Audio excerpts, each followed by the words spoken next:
Roy had come back to life 139 times. Every time he died, he woke up again on the same morning. He relived everything from that day, so he knew every single detail. On the 139th revival, he woke up, ducked to avoid a knife, sat up, put on his shoes and dodged another strike, stood up, then bent down to dodge yet again. He knew every move this killer would make, the exact timing and angle of each strike. He could effortlessly dodge attacks, blocking the knife with just his t-shirt. Roy poured himself a hot cup of coffee, took a sip, and waited for the killer to stand up, then splashed the hot coffee right in his face. Next came the attack helicopter. A second assassin on board would fire a Gatling gun. Roy hid behind a pillar, knowing the first burst of bullets would kill the first assassin. Exactly 8 seconds later, the Gatling gun jammed. Roy stepped out and threw a knife, landing it right in the gunman's head. Once that killer was down, the Gatling gun malfunctioned, its bullets slowly drifting right. Roy simply followed the trail safely away. Honestly, Roy had no idea why people were after him. He only knew the helicopter would crash into his room in 8 seconds, its rotor blades falling 13 seconds later. Oh, and one more thing. The helicopter exploded after 18 seconds. He jumped out the window, landing perfectly in a garbage truck. You probably didn't know this,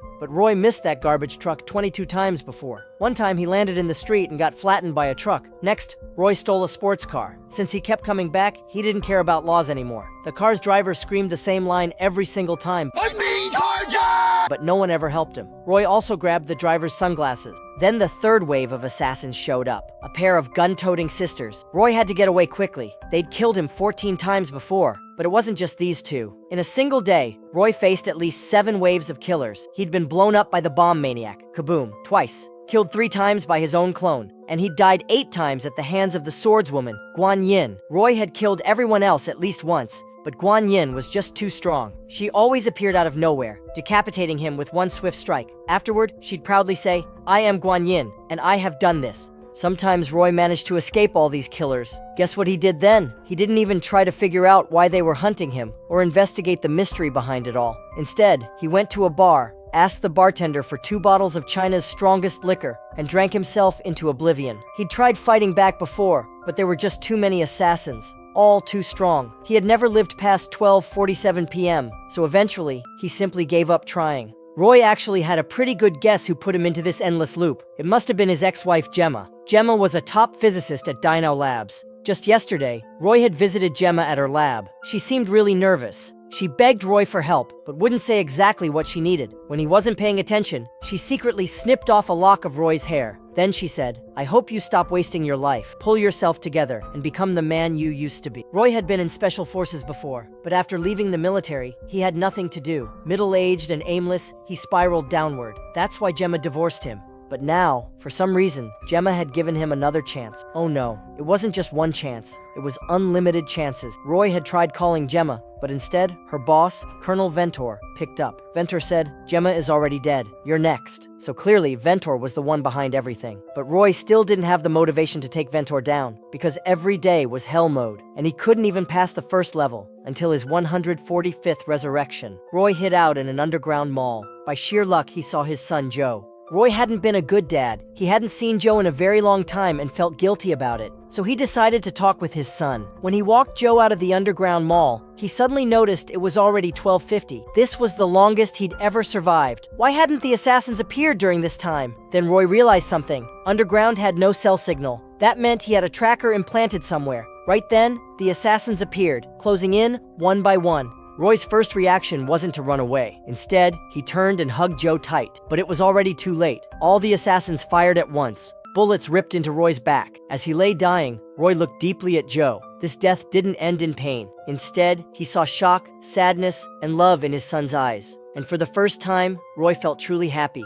Revival number 146. Roy grabbed the assassin hard and demanded to know how he was tracking him, but the assassin was tough. He refused to talk, even until death. So Roy had to figure it out himself. He went to his friend Dave, the counter-surveillance expert, and asked him, if someone implanted a tracker in a human, where would it most likely be? Dave said, in the teeth. Suddenly Roy remembered the hot girl he met last night, a dentist. During their date, she brought Roy to her clinic and worked on his teeth. Roy rushed into the bathroom and began pulling out his teeth one by one. Each tooth he pulled, he took a swig of strong liquor. The pain was unbelievable. Finally, he found the tooth with the tracker. From that day onward, Roy could predict the assassin's predictions. He used that tooth as bait to lure them out one by one. Then he ambushed and defeated them easily. After defeating all the assassins, his next target was Ventor. Ventor was at Dino Labs. Roy drove straight there, accelerating hard to smash through the entrance. Instead, he hit a wall, crashed, and died instantly. On his next revival, he tried again. Roy sped his car inside. There were over a dozen heavily armed security guards. But Roy wasn't actually in the car. Instead, he had planted explosives, blowing away the security checkpoint doors. But he hadn't expected the head of security to suddenly appear beside him. All right,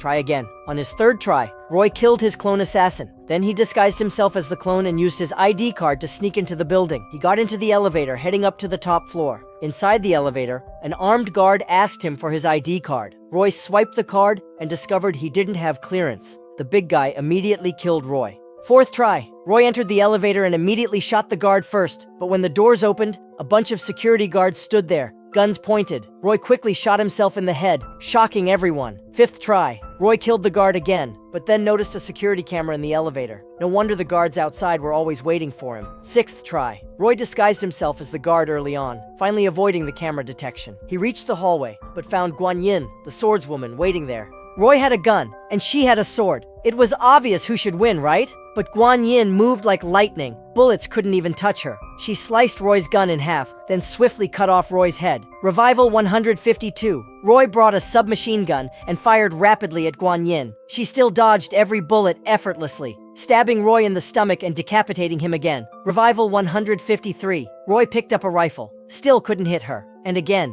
he lost his head. After dying over 20 times, Roy finally understood guns wouldn't beat Guan Yin. He needed a sword. So Roy found Dai Feng, a Chinese swordmaster from Wudang, who had been world champion for 12 consecutive years. He begged her to teach him sword fighting. Because Roy was genuinely sincere, Dai Feng agreed. They began by practicing with their bare hands, pretending their fingers were swords. Roy got badly beaten up by Dai Feng. When practice ended each day, Roy killed himself and started over again. Gradually, he began to understand the art of swordsmanship. Soon he upgraded to a wooden sword, but still got beaten badly. Yet slowly, Roy's stance and strikes improved greatly.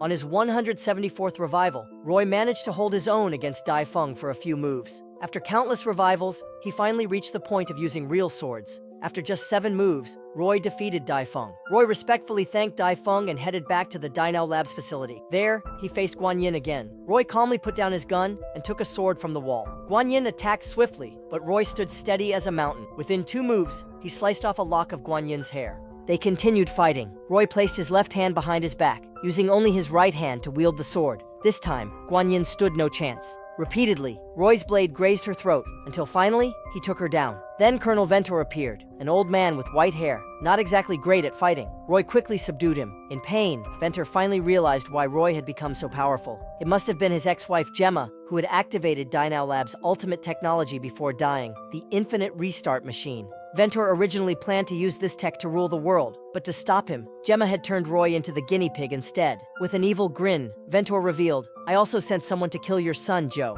You're probably too late to save him now." Roy panicked. He immediately finished off Ventor, jumped into a car, and raced to save Joe, but he arrived too late, finding only Joe's lifeless body. Roy realized despite countless revivals, he had never managed to save his son. He broke down completely. How could he fail this badly as a father? Just then, a massive explosion erupted. In the distance, the infinite restart machine had overloaded and exploded, destroying the entire city.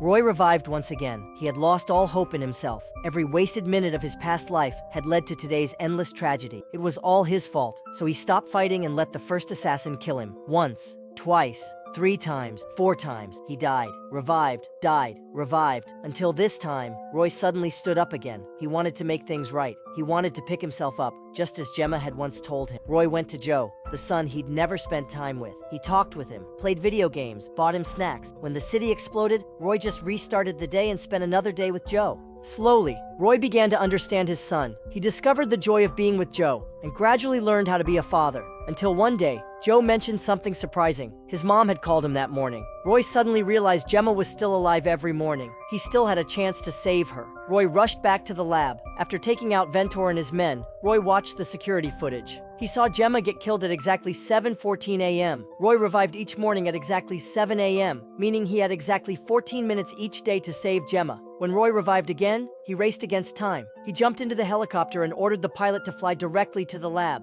He arrived at exactly 7:10. At 7:12, he used the Gatling gun to wipe out all the assassins in just 10 seconds. 2 minutes later, he stormed through the lab, clearing out enemies as he went. Right before Ventor killed Gemma, Roy shot Ventor first. Roy had done it. He saved Gemma, defeated Ventor. Gemma hugged Roy tightly and whispered, "I knew you could do it." Wait, the world wasn't completely saved yet. The machine would still explode soon. Gemma said the only way to stop it was for someone to enter the machine's core, but it was a huge gamble. The person who entered might disappear forever. Roy looked at Gemma and thought of his son Joe. He was no longer the broken man he once was. Now he was a husband and a father, someone willing to sacrifice everything to protect his family. Without hesitation, Roy approached the machine. He stepped into its core and was swallowed by a blinding light. The screen faded into darkness.